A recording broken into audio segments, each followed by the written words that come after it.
Hola, ¿qué tal, queridos amigos? Bienvenidos a Vladimir a la Una.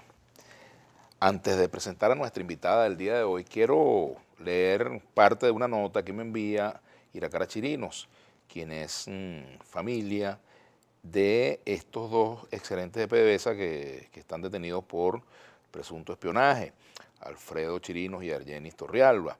Ella quiere ejercer pues su derecho de réplica frente a algunas aseveraciones hechas por el fiscal general de la República, Tarek William Saab. Y bueno, paso a leer algunas partes de la comunicación que nos envía, porque ciertamente es un poco extensa. Entre otras cosas dice lo siguiente: nosotros, madres, padres y familiares de Alfredo Chirinos y Argenis Torrealba, nos dirigimos a la opinión pública en general, haciendo uso del derecho constitucional a la libre expresión, específicamente el derecho que tiene todo ciudadano de este país a formular réplica en virtud de expresiones vertidas en su contra por terceras personas que causan escarnio público, exposición al desprecio, al odio público, ofensas al honor y a la reputación. En ese sentido, se es oportuno precisar que nuestros familiares Alfredo y Argenis se encuentran procesados penalmente por supuestos delitos cometidos en el ejercicio de funciones como gerentes de la empresa estatal PDVSA. Dice que este caso, dice la nota, que este caso ha sido mediatizado, en el cual señalan el ciudadano fiscal general, el ciudadano Tarek William Saab, ha jugado o tiene un papel protagónico dando constantes ruedas de prensa, utilizando contra nuestros familiares todo tipo de epítetos insultantes y degradantes, llamándolos traidores y espías, de haber suministrado información confidencial y secreta de PDVSA a potencias extranjeras, declaraciones no propias ni cónsonas con su alta investidura, que generó una gran discusión pública a través de redes sociales entre el fiscal y los amigos, camaradas y revolucionarios y otras muchas personas que, sin ser camaradas en lo ideológico de Alfredo y Argenis, se sumaron a la discusión pública, que fue politizada por estas insultantes declaraciones de tan alta autoridad. Dice también en la nota que el 5 de febrero apareció reflejado en diferentes medios un comunicado emanado del Ministerio Público cuya autoría se le atribuye al fiscal, en la cual se deduce por contener sus nombres y apellidos al pie de dicho documento. Nos embarga un profundo malestar, ya que esa situación se ha vuelto a repetir. Las afirmaciones vertidas en el comunicado suscrito por el fiscal vienen a ser otra andanada de mentiras por no guardar correspondencia con todo lo realmente sucedido en el juicio. Y que se limita a decir que se evacuaron 21 órganos de prueba testimonial entre funcionarios, testigos y expertos, que se incorporaron 35 pruebas documentales, encontrándose dentro de las pruebas más contundentes una experticia informática practicada a la página web Platts Oil, en la que fue hallada publicación de información manejada por ambos gerentes, que se contó con la experticia de vaciado y extracción de contenido realizada a los discos duros, colectados en el allanamiento practicado en su residencia, lo que se encontró información divulgada en dicha página, para luego rematar diciendo que con estos elementos quedó demostrar de manera fehaciente la responsabilidad de los exfuncionarios de la industria petrolera en el delito imputado. Y bueno, dice más adelante, lo que no habla el fiscal general en su comunicado es una prueba que fue evacuada en el juicio, que fue fundamental y que termina por desenrollar el tema de la fuga de información, y es el informe de evaluación de escenarios, clasificación de seguridad confidencial elaborado por la Gerencia de Información Estratégica de la Dirección Ejecutiva de Seguridad Integral de PDVSA. Fuga de información sensible que pone en riesgo la operatividad de PDVSA, documento donde se deja constancia que la fuga de información se presentó en la Vicepresidencia de Comercio y Suministro a cargo del ciudadano Marcos Rojas, en específico en la Gerencia de Comercio Internacional a cargo de la ciudadana Mirta Quintero, circunstancias que fueron ratificadas o confirmadas en el juicio por el gerente de Información Estratégica de la Dirección Ejecutiva de Seguridad, ciudadano Luis Castellano, autor del referido informe, y que terminan por descartar la responsabilidad penal de Argenis y Alfredo, pero inexplicablemente resultaron condenados unos inocentes, todo lo cual lo dejamos a la imaginación del pueblo venezolano para que reflexione sobre ello, del por qué entonces se les condenó. La lucha justa es luchar hasta vencer. Argenis y Alfredo son inocentes y esto lo firman sus familiares. Hasta aquí el comunicado, y cumplo pues entonces con este mandato de nuestra ley de ejercicio del periodismo, en este caso. Bien, le damos la bienvenida a Iris de Franca. Bueno, te tomamos un tiempo, pero era necesario hacerlo. Te agradezco mucho. Bienvenida, Iris. Gracias. Muchas gracias por este espacio. Bueno, no habías venido desde tus tiempos de candidata a la Asamblea Nacional, y bueno, son muchos los temas. Uno de ellos es precisamente el cuadro actual en la oposición venezolana, Iris. ¿Cuál es el análisis que ustedes hacen a propósito de lo que se espera, la designación del nuevo CNE, la convocatoria de elecciones? ¿Ha disminuido el abstencionismo como política predominante en la oposición venezolana al día de hoy?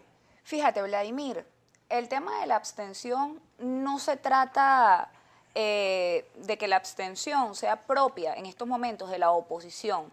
Si tú revisas los resultados electorales de las pasadas elecciones del 6 de diciembre, la abstención es una realidad que ahora abarca también al oficialismo. Es decir, es una realidad en todo el electorado venezolano. En el caso de Miranda, el oficialismo tuvo una disminución de votos muy grande. En el caso de Guaycaipuro, mi municipio, disminuyeron casi 50.000 votos. Es decir, la realidad de la abstención ya es una realidad ciudadana y obedece mucho a la circunstancia país, a la crisis económica, a la crisis social, al tema de la pandemia, al tema de tener 21 años en un eterno conflicto y en una polarización y que eso no esté aportando soluciones a la ciudadanía. Así que yo me atrevería a decir que el tema de la abstención dejó de ser una realidad única y exclusivamente de la oposición. Pero ha sido una política de un sector de la oposición. Pero ha sido una política de un sector de la oposición. Pero esa oposición, yo siempre les digo, ¿ustedes creen que la gente dejó de participar porque ustedes llamaron a no votar? No. La realidad es que la gente dejó de participar porque está cansada de la polarización y de todo el daño que le ha hecho el extremismo de un lado y del otro al país. La gente dejó de participar porque quiere soluciones a sus problemáticas y ninguno de los políticos venezolanos se ha esforzado por conseguirle soluciones a su problemática, pero no porque un vocero u otro haya llamado a no participar, porque si tú revisas las encuestas, Vladimir, resulta que no hay líder venezolano que pase de una aceptación de un 17%. Entonces quiere decir que no hay líder venezolano ni dentro del oficialismo ni dentro de la oposición que tenga la capacidad de liderazgo y de convocatoria para decirle a la gente que vaya o no vaya a participar. Ahora, ¿es un problema de liderazgo o de políticas? Es un problema de políticas erradas que, por supuesto, ha consumido a los liderazgos y se ha llevado consigo a los liderazgos tanto de un lado como del otro. Por ejemplo, fíjate, mucha gente resiente que los factores que participaron en la elección del pasado 6 de diciembre en representación de la oposición tuvieron un discurso que no era el que esperaban, que no era un discurso suficientemente duro que desmarcara del gobierno, que hiciera presencia como un discurso realmente opositor. Y entonces, que eso también fue un factor que quizás ayudó a la... Hubo muchos matices. En el caso, por ejemplo, del partido Cambiemos. Hubo muchos matices en esa elección que no nos permitieron generar un discurso, digamos, unitario. Ahora, en el caso de Cambiemos, ¿cuál ha sido nuestro discurso? ¿Cuál ha sido nuestra realidad política? Porque además, todo lo que hemos dicho lo hemos llevado a cabo y lo hemos practicado con nuestras acciones. Nosotros ya no creemos que la polarización extrema sea una solución. Nosotros creemos que aquí hay que hablar, aquí hay que construir cosas, aquí hay que empezar a reconocerse unos y otros, que es lo que no hemos hecho durante estos 21 años.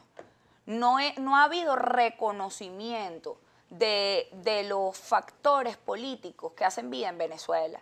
Y lamentablemente, Vladimir, esto lo que nos ha llevado es a una crisis gigantesca, una crisis que se encuentra ahorita en un abismo. Ahora, ¿cómo solucionarlo? Bueno, lo primero que hay que hacer es aprender a reconocer a los actores que hacen vida en un país, en una región y en un municipio. Y a través del reconocimiento empezar a construir fuentes, espacios de encuentro para generar políticas verdaderamente... Ahora, si no hay reconocimiento intraoposición... No lo hay. Por ¿Cómo eso puede es que hablarse de reconocimiento a otro nivel? El trabajo más importante es el tema del reconocimiento. Fíjate, yo pongo el ejemplo del municipio de Guaycaipuro y de lo que nosotros estamos proponiendo para la capital mirandina. La política, lamentablemente, o las circunstancias políticas no han cambiado con esas metodologías nacionales, con esos grandes frentes nacionales que pasaron de ser la Coordinadora Democrática, luego se convirtieron en el Frente Amplio, en la Unidad. Es decir, de arriba hacia abajo no funcionó. No funcionó la construcción de la unidad porque la unidad nunca se construyó, Vladimir. Esa es la verdad. Eso es lo que hay que decirlo. La unidad jamás se construyó. La unidad opositora nunca ha existido. Ahora bien, nunca ha existido porque es circunstancial. Vamos a profundizar esa expresión tuya al regreso, vamos a profundizarla. Seguro. Porque tenemos que hacer una pausa. La unidad de la oposición no ha existido nunca, dice Iris de Franca, dirigente nacional del Partido Cambiemos, secretaria general de esta organización en el estado Miranda. Ya venimos. Iris de Franca, la una. Bueno, continuamos acá en Vladimir Laguna con Iris de Franca, dirigente del partido Cambiemos. La unidad de la oposición nunca ha existido. Así es, Vladimir. ¿Qué es lo que ha habido entonces? Fíjate, la unidad no se decreta, la unidad se construye. Y en la oposición nunca hemos construido una real plataforma a nivel nacional que vaya más allá de una acción inmediata. La unidad siempre ha existido para ganar una elección.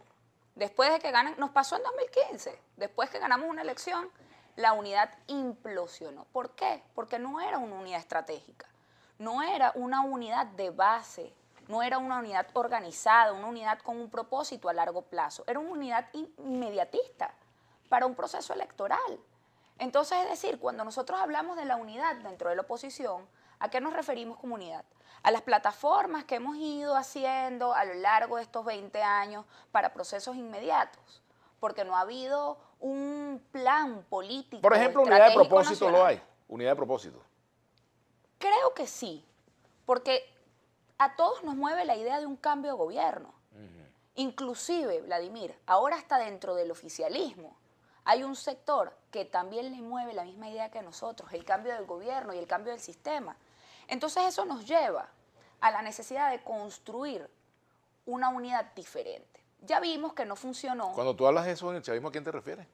Bueno, está el ala de los oficialistas que se llaman originarios, que le hacen bastante oposición por los medios de comunicación al gobierno de Nicolás Maduro. Ahora tenemos recientemente la división del PSB al Gran Polo Patriótico, que en las elecciones del pasado 6 de diciembre pues sacó candidatos a nivel nacional.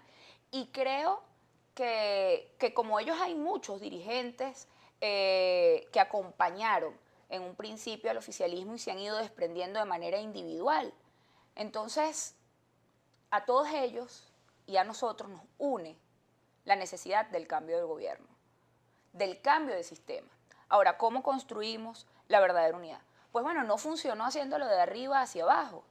Es hora de pensar en proyectos pequeños, es hora de pensar en unidades regionales y municipales con propósitos específicos.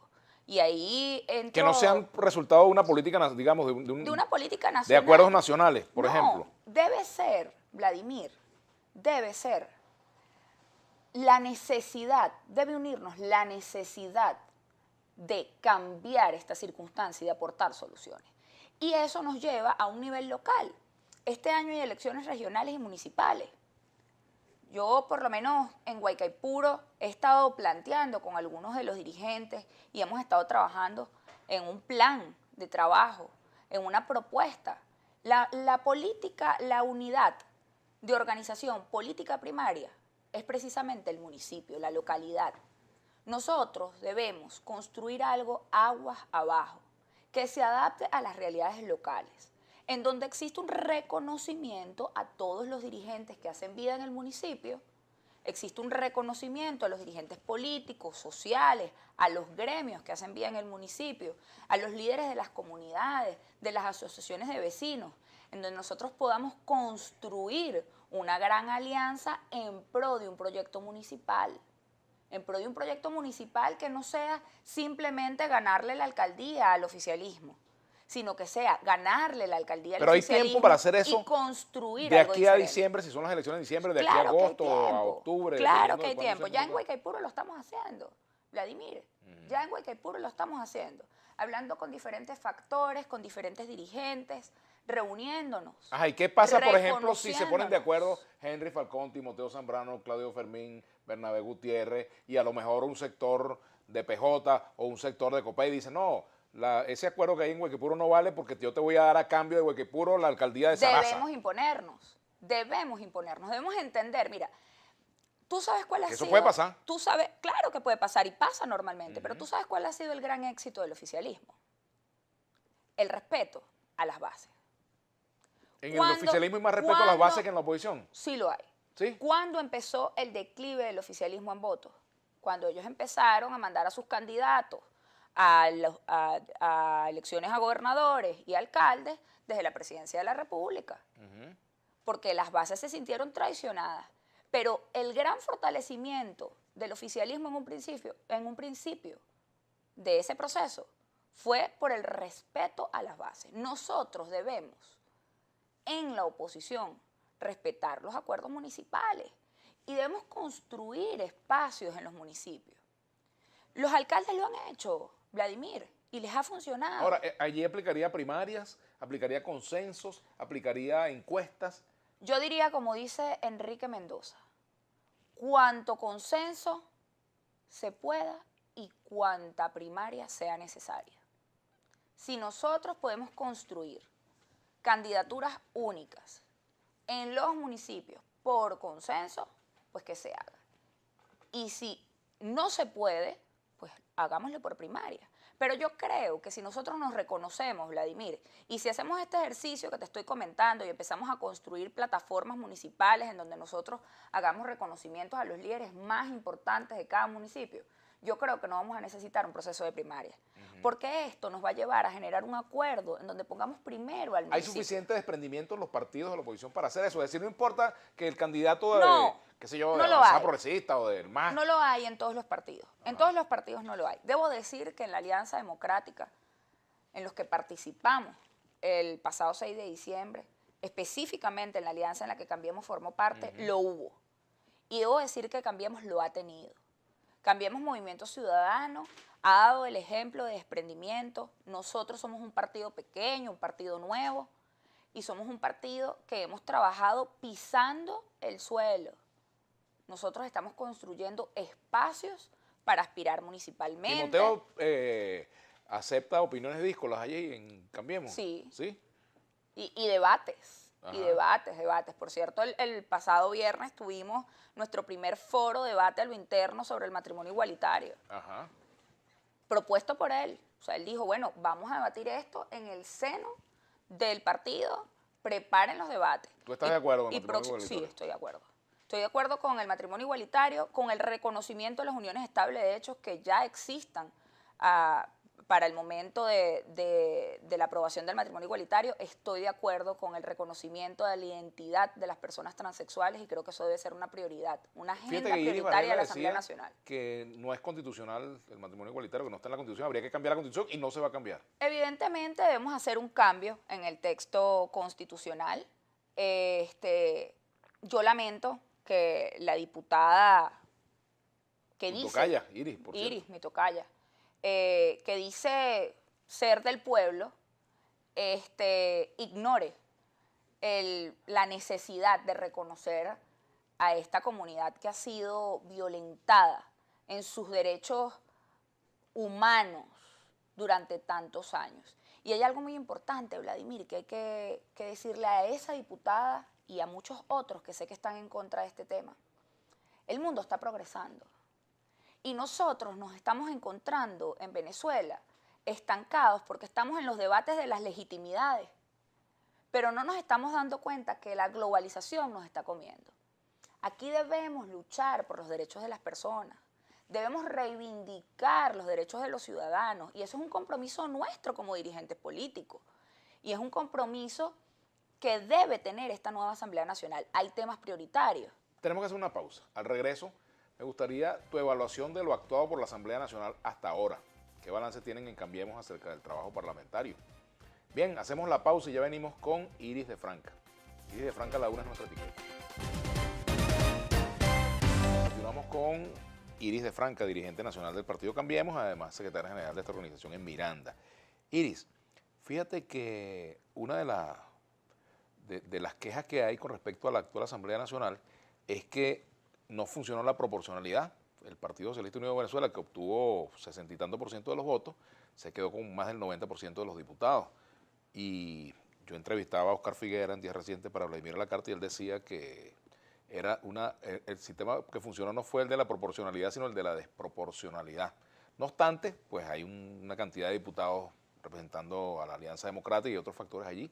Me gustaría tu evaluación acerca de lo que ha hecho la Asamblea, las prioridades que ha establecido la Asamblea Nacional, las actuaciones y también el rol de los factores opositores dentro de la Asamblea. ¿Cuál es tu evaluación? Quizás es prematuro, pero podemos hacer una... Mira, Vladimir, no creo que sea prematuro. Yo creo que la Asamblea empezó con muy buen pie porque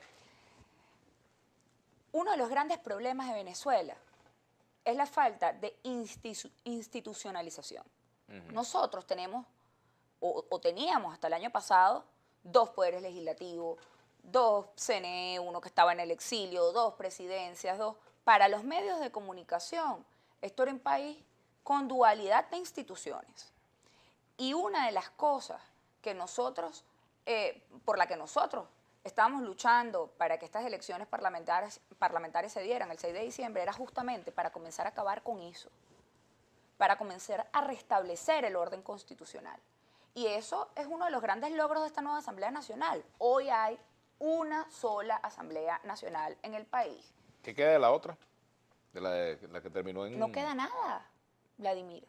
No queda absolutamente nada. Esa Asamblea Nacional hoy no existe. La mayoría de sus diputados inclusive le renunciaron a partir del 5 de enero. Entonces hay que asumir una realidad. El 6 de diciembre se escogió una nueva Asamblea Nacional y el 5 de enero se instaló. ¿Que tiene mayoría oficialista? Pues claro, si nosotros no fuimos a votar. Si nosotros le entregamos al oficialismo la mayoría de la Asamblea Nacional, esa es una realidad. Y eso es una realidad que nosotros debemos asumir las consecuencias de ello y empezar a trabajar ahora en una nueva propuesta para no cometer el mismo error con las gobernaciones y las alcaldías, los consejos legislativos y los consejos municipales. ¿O le vamos a seguir entregando al gobierno así de fácil todos los espacios? Entonces, ¿qué logros ha tenido la Asamblea Nacional? El primero y el más importante es eso.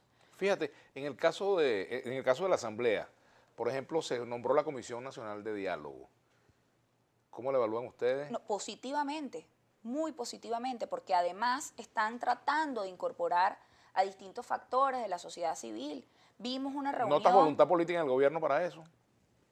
Lo están mostrando. No sabemos cuánto les va a durar, así que hay que aprovecharlo. Hay que aprovecharlo porque el gobierno, bueno, a veces tiene voluntad política y de repente nos deja esperando. Entonces, bueno, hay que aprovechar que se está dando ¿Tiene un necesidad el diálogo. gobierno de una negociación política Sí hoy, de ese diálogo? Sí tiene. ¿Por qué? Bueno, porque las sanciones están afectando demasiado a Venezuela, los están afectando a ellos, a sus gobiernos locales, a sus gobiernos regionales, inclusive al gobierno nacional. Y el gobierno tiene una prioridad, Vladimir. El gobierno tiene la necesidad de mantenerse en el gobierno. Y para que eso ocurra, ellos deben tener gobernabilidad. Y la gobernabilidad pasa por esto, por el diálogo, por el encuentro, pasa por las instituciones sólidas. Entonces, pues el gobierno tiene una necesidad, por supuesto, de dialogar, de negociar, y creo que la está aprovechando. Ahora nosotros debemos aprovecharla también. ¿Cómo?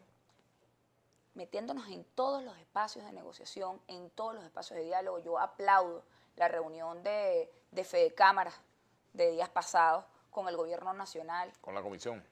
Con la comisión. Yo creo que todos los factores del país deben hacer lo mismo. Nosotros debemos trabajar en construir espacios de diálogo, de encuentro, para aportar soluciones a la crisis. Reinstitucionalizar el país. Yo aplaudo también el tema del Consejo Nacional Electoral. Eso es muy importante. Porque además eso fue un acuerdo, Vladimir, eso fue un acuerdo previo. Nosotros, cuando trabajamos en la mesa de diálogo nacional, y se dio el proceso electoral del 6 de diciembre, nosotros acordamos con el gobierno que ese Consejo Nacional Electoral era temporal.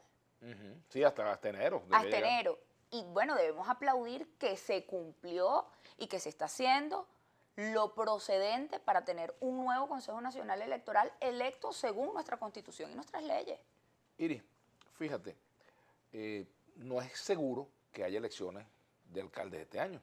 Así Está todavía en veremos, pero las de gobernadores son una fija, ¿verdad? Supongamos que no se dan las de alcalde, ¿verdad? Y ya se comienzan a manejar nombres en Miranda. Decía el presidente Maduro que Carlos Ocarí le está comiendo el maíz por la orilla de Capriles. Yo no sé si lo dice porque tiene alguna información o es una especie pues, de discurso político y de insidia que cualquiera lo puede hacer, ¿no? Porque eso es parte de la lucha política, el generar, quizás meter cuñitas allí, ¿no? Pero también suena el nombre de David Uzcategui en Miranda. En el caso de las fuerzas que están en torno a la Alianza Democrática, ¿cuáles serían los nombres para Miranda que se puedan manejar? O sea, ¿tienen ustedes líderes, por ejemplo, capaces Mira, nosotros de no enfrentarse en una hemos... primaria con éxito a David Uzcategui, a Capriles? Bueno, Capriles yo no sé si aspira realmente, pero a Ocariz, por ejemplo, o a Guzmán, que es el que también está sonando, ¿no? Mira, nosotros no hemos debatido nombres, Vladimir. Y te voy a decir por qué. Porque nosotros primero estamos debatiendo la necesidad de ir unidos. Creo que eso es lo primordial. Pero eso hay que debatirlo tanto, eso de no es generar, no, sí hay que debatirlo, porque fíjate tú,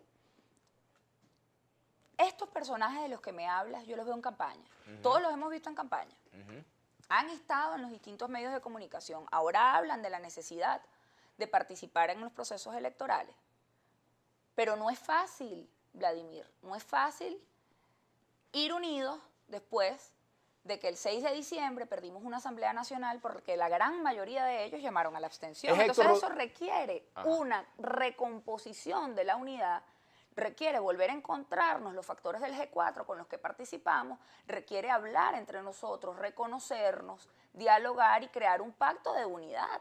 Tenemos que hacer la pausa, pero te pregunto, ¿Héctor Rodríguez es un candidato difícil de derrotar? No, vamos a hablar de eso al regreso. Ya venimos. Bien, continuamos conversando con Iris de Franca, dirigente nacional del Partido Cambiemos, secretaria general de esta organización en Miranda. En el caso de Miranda, que es donde tú haces trabajo político, te preguntaba si la candidatura de Héctor Rodríguez es una candidatura difícil de derrotar. No. Ustedes... Yo creo que Héctor Rodríguez es una de las candidaturas más fáciles de derrotar en el estado Miranda. Ha hecho una gestión invisible, pese a que es un líder político nacional del PSV. Héctor no se ve en el estado Miranda. Yo creo que nosotros podemos recuperar el estado, pero para recuperar el estado debemos hacer un trabajo en conjunto. Y lo más importante, Vladimir, es que debemos saber leer lo que quiere la sociedad venezolana. Y yo te lo resumo en 3 puntos. La sociedad venezolana quiere caras nuevas, quiere un refrescamiento de los liderazgos. Está cansado de lo mismo, de la misma gente hablando por televisión, de la misma gente diciéndole exactamente lo mismo. La sociedad venezolana quiere soluciones a sus problemas reales y tangibles. Ya tú vas y tocas una puerta. Ahora, ¿de qué va una cara nueva con la misma política? No, por eso debe haber una política para solucionar los problemas. Para solucionar los problemas. Tú le tocas la puerta al vecino y el vecino te pregunta, bueno, otra vez con lo mismo o ahora la cosa es diferente. Pero yo te pregunto una cosa, cuando tú planteas el tema de las caras nuevas, fíjate, me paro allí. Ajá, tú decides sustituir a todos estos liderazgos, ¿de dónde sacas esas caras nuevas? Los hay, Vladimir. Y fíjate tú, ¿Y yo no me están formadas refiero... esas caras nuevas, por ejemplo? Sí, los hay, están formados. Y yo no me refiero a sustituirlos a todos, pero yo creo que hay que asumir... Hay algunos liderazgos que deben asumir el costo político de sus políticas erradas. Porque han sido ellos la cara de las políticas erradas durante estos últimos 4 o 5 años. Entonces, deben hacerse a un lado para darle paso a unos liderazgos nuevos, a unos liderazgos capaces de construir una política acertada. Y la gente lo pide. Cuando tú tocas la puerta de las casas, mira, a mí me pasaba mucho en campaña, Vladimir, que me decían, quítate el tapaboca. Y cuando me veían la cara me decían, ah, no, es verdad, yo a ti no te he visto. No me has caído a mentira, así me decían. Tú no has venido para acá a caerme a mentira, eres nueva. Entonces, la gente está en búsqueda de caras distintas, de caras nuevas y de ideas nuevas también. O sea, que tú mandarías, como se dice en el béisbol, mandarías a las duchas a Capriles, a Falcón, algunos, a Timoteo, algunos. ¿A quiénes mandaría? No a todos, Guaidó, pero a Guaidó lo mandaría, Ajá. por supuesto. A las duchas, le diría que su momento pasó. A Leopoldo también, a Ledesma también, porque han sido los pioneros. Yo creo que Capriles tiene oportunidad. Él tiene oportunidad de ser una bisagra importante entre los distintos factores, pero no puede volverla a desaprovechar, porque si la vuelve a desaprovechar, se le va el tren.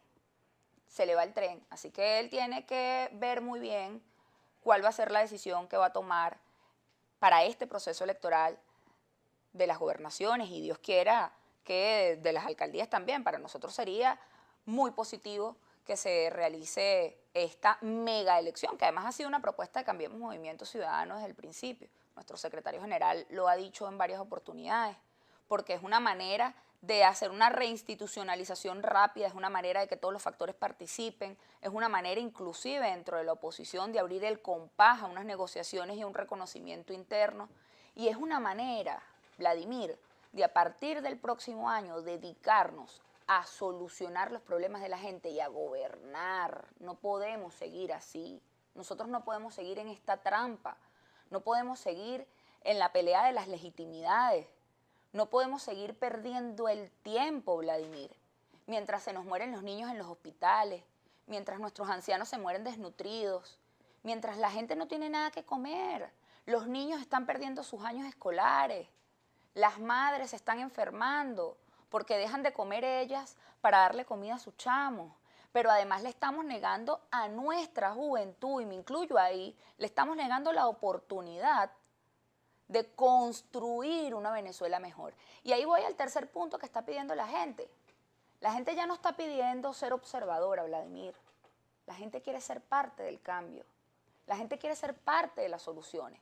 Por eso es que los políticos debemos dejar un poquito ese egoísmo que normalmente nos caracteriza, de que somos los políticos los que vamos a aportar las soluciones, y abrir las puertas y abrir el compás a la ciudadanía entera, a todo el que quiera apoyar y ayudar y reconstruir Venezuela, porque Venezuela hay que reconstruirla.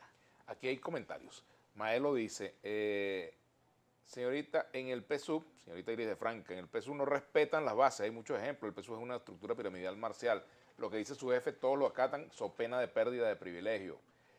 Cornelio Oficial, ¿qué pasa con los valores de la familia, matrimonio igualitario en contra de lo que ha sostenido por largo tiempo la sociedad? Dice, ¿no? Estigmas. Ajá. Yehú Coronil dice, y lo de las bases, ya estamos cansados de tanta desidia de este gobierno, dice, nos cansamos de la lealtad, la corrupción y la incapacidad de la aplicación de políticas acertadas. Fernando Signini, un elevado porcentaje del electorado no partidista, iría a votar si hacen primarias en la oposición para escoger candidatos. ¿Usted qué opina? Bueno, yo creo que cuantas primarias sean necesarias hay que hacerlas. Ahora, si nosotros podemos llegar por la vía del consenso, si existe un reconocimiento interno y nos podemos ahorrar las primarias, lo hacemos, porque además las primarias indican un gasto, una movilización de maquinaria, una movilización grande. Las primarias no es que las hacemos por internet, Vladimir. No, claro. Entonces, si nosotros nos podemos ahorrar eso con un consenso, pues yo creo que debemos tratar de hacerlo. Mira lo que te dice Cornelio Oficial. ¿Harías un llamado al PSV a unirse a la Alianza Democrática? Por supuesto que sí. Por supuesto que sí, no nada más al PSV, a quienes no fueron con nosotros a las elecciones. Yo haría un llamado amplio a construir una gran plataforma. O sea, ¿tú ves hoy al PSV como un partido de oposición? Lo veo como un partido que se opone al gobierno de Maduro y que quiere un cambio de sistema. Y eso hoy lo hacen nuestros aliados. Eso hoy lo hace parte de todos los que queremos cambio. Y podemos hacer cosas juntas. Mira, Vladimir, es que inclusive con el gobierno nacional se pueden hacer cosas juntas. Yo tengo una experiencia reciente en los Altos Mirandinos. Yo fui el día martes pasado, junto con nuestro diputado Mauricio Gutiérrez, a entregar una propuesta de ordenanza en los municipios Carrizal y Los Alias. En Los Alias gobierna la oposición y en Carrizal gobierna el oficialismo.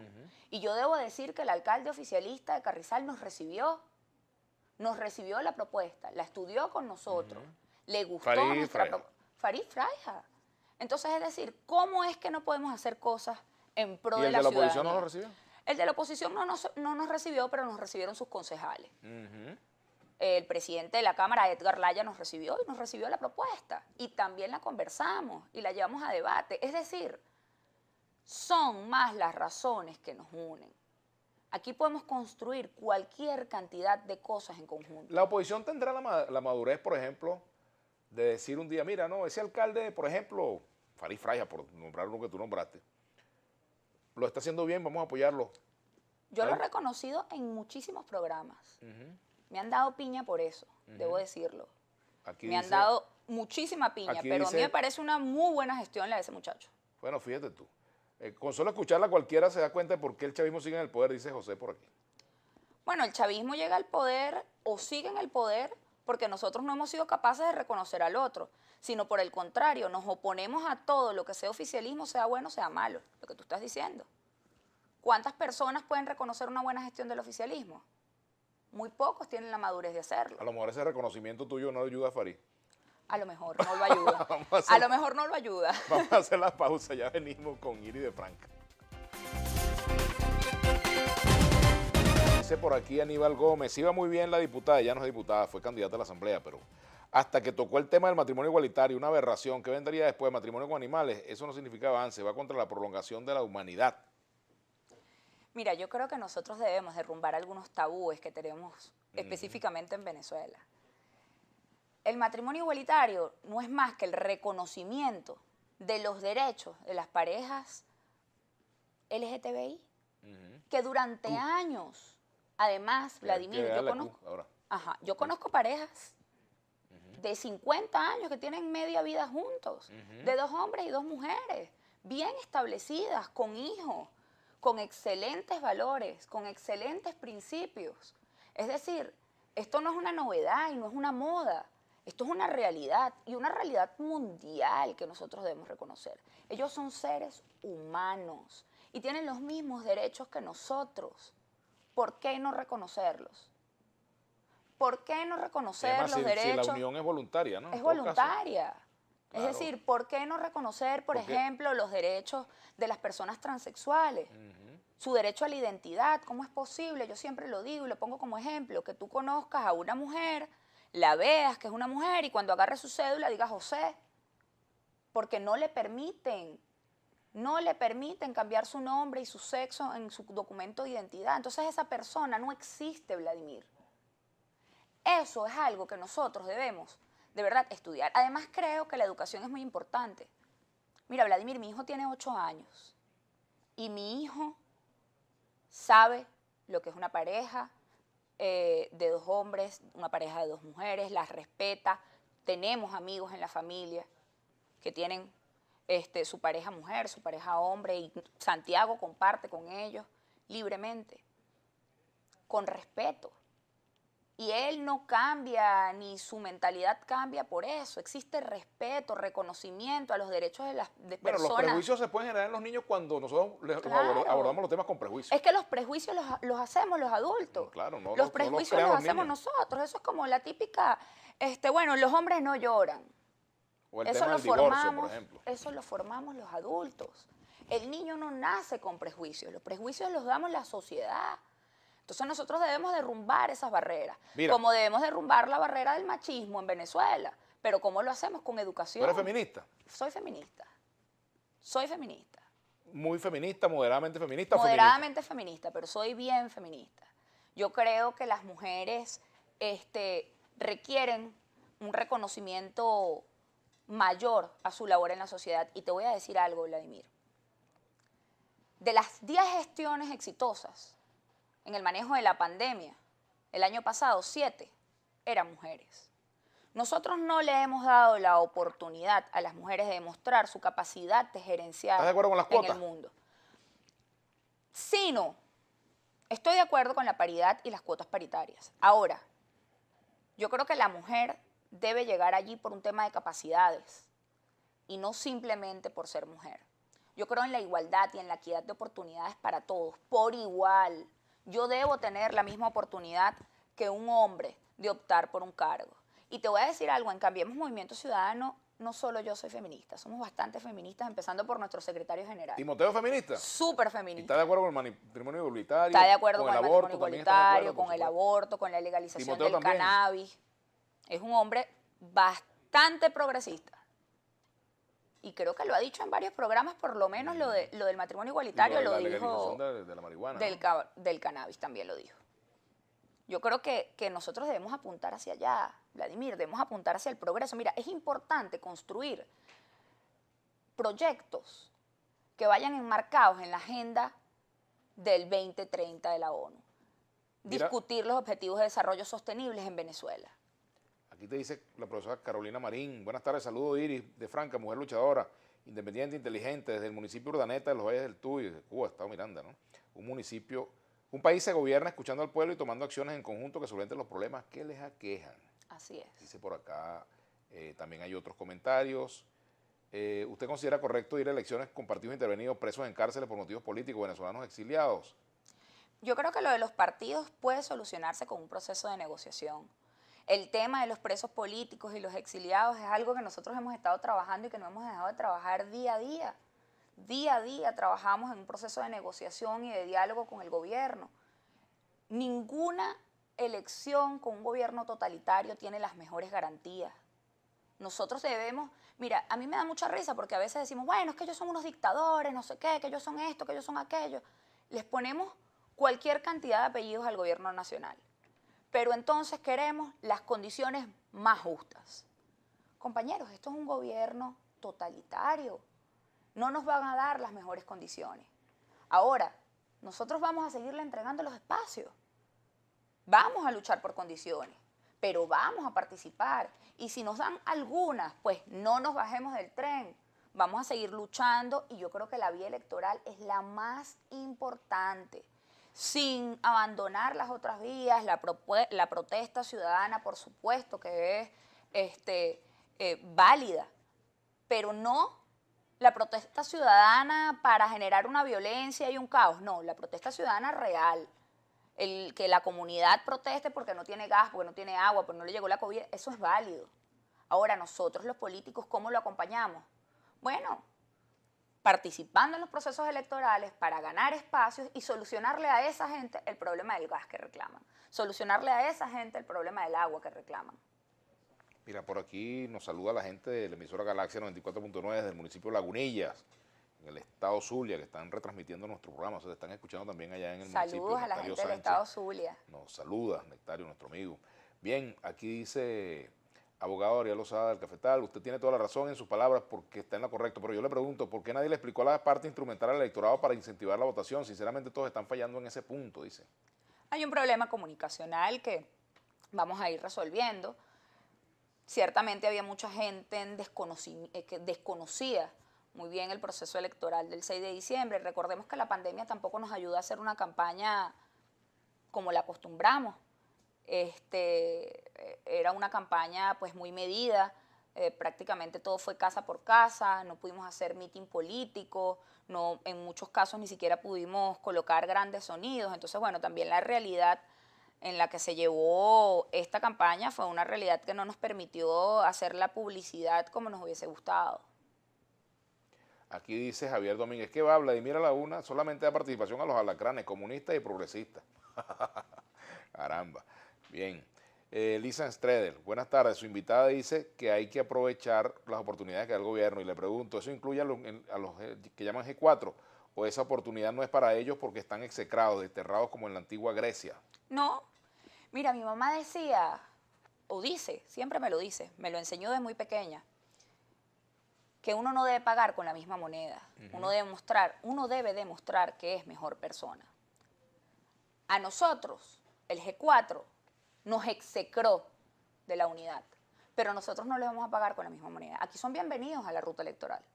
Son bienvenidos a construir una unidad, son bienvenidos a construir una estrategia en conjunto, eso sí, para transitar la ruta electoral, para recuperar las gobernaciones y las alcaldías. Nada de salidas mágicas y potes de humo. Llegó la hora de hacer una política seria por y para la gente.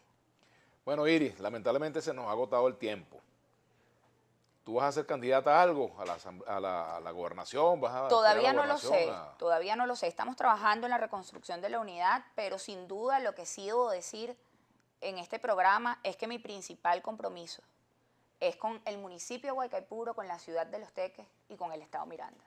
Esa es mi cuna, esa es mi casa y todo lo que pueda hacer para recuperar ese espacio que ha vivido durante 21 años gobernado por el oficialismo, lo voy a hacer. Bueno, ya dijiste que quieres ser candidata a la alcaldía ya.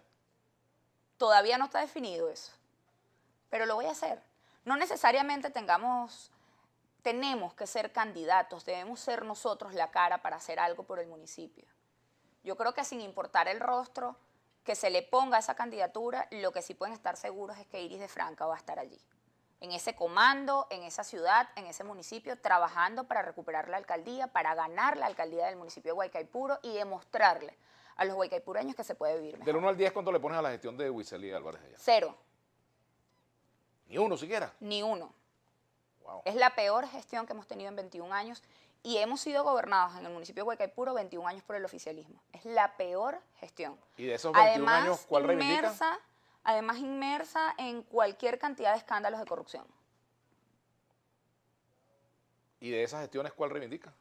La de Salmerón creo que fue la mejor gestión en estos 21 años del oficialismo mandando en Guaycaipuro. Sin duda fue la mejor de esas gestiones. Bueno, Iris, gracias por acompañarnos. A ti, Vladimir, por la invitación.